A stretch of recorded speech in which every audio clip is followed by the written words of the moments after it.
One local newspaper shutting down after more than a decade because of the pandemic. News Channel 5's Sina Saleem takes us inside the Nashville Retrospect's headquarters, where you can find hundreds of old papers focusing on Music City's unique history.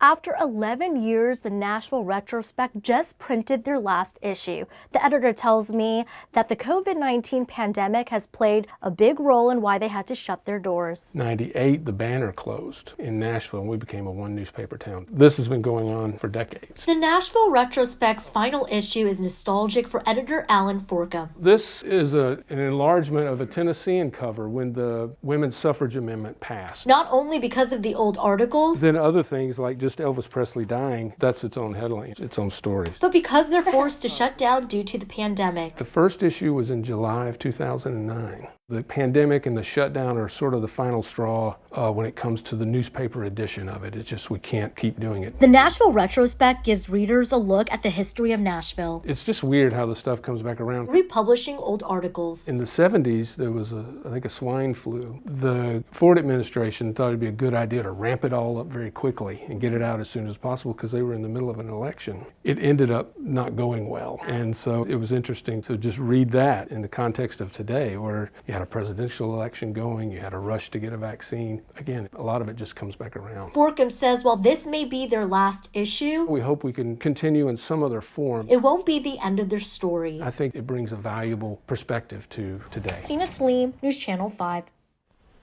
Thank you, Sina. The newspaper's looking at new ways to bring you the history of our city. They've created a map that tourists can use to discover history and stories around downtown. And they're also considering an online digital version of the paper.